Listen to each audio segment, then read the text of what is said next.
Hey everybody, Chris here at U-Joint. Trying to show in this video why the radius arms are so restrictive and what is going on with this coil front end and a lot of other coil front ends that we've taken off over the years, and they're still riding around. So I did post a video of this van and the horrific bump steer it has. I think that's a combination of a few things causing it. So of course you get the standard comments when I post something like that, like, oh, that can be fixed. The drag link and the track bar aren't parallel, or it needs a steering stabilizer. So here you can see we've got this front end set up at ride height. You can see the drag link and track bar are pretty damn close to parallel. It's not something that I would say, yes, that's a fix or not a fix. They are definitely within reason. Also has two steering stabilizers. So that's not the problem. We've got the coils removed and we've got this thing set at ride height. So my theory is these forward radius arms, if you've ever installed one of these front ends, which we have, they are ridiculously stiff. I think in the stock truck application, they're flat and they don't see a ton of wheel travel, and it doesn't matter because your drag link and your track bar are flat.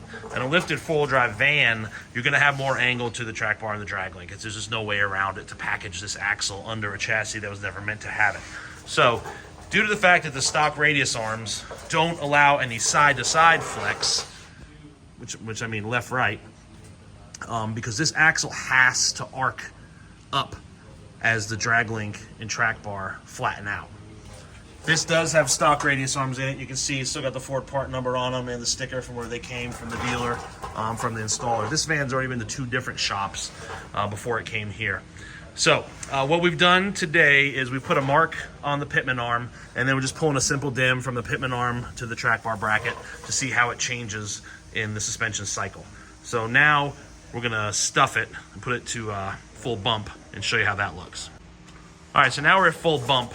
So what's crazy is, so our dimension here only changed 3/16 of an inch. Doesn't seem like much, but when it gets multiplied through the steering wheel, the bump steer is pretty intense. And you can see the drag link and track bar is still parallel. So again, I don't think that's a problem. Now the length could be an issue. Longer track bar would possibly help here. But now let's show you first I'm gonna show you what the steering wheel does driving down the road. And then we're gonna show you what it does just sitting here on the lift through that same sequence. Wow. All right, now we're back to ride height. See, the steering wheel's relatively straight. We'll watch how much it moves as we go back down to full bump.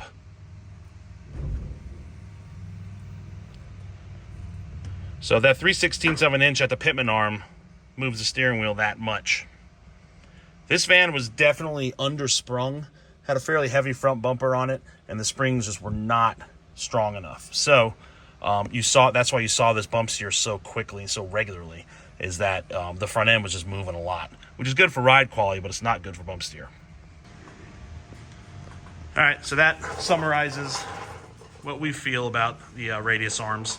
Now listen, I know there are companies out there building trucks that are doing amazing things with radius arms. I've seen them, I follow them, and I admire them. I've seen what guys like Carly are doing with the stock Ram and Ford radius arms, and it's amazing. This is a different application. All we're talking about is vans, and specifically 4th gen E-Series vans. So if you want to compare it to truck, please don't. Thanks for watching. Have a good day. Got any questions, leave them in the comments, but we're going to rip this front end out and put some leaf springs under this van now.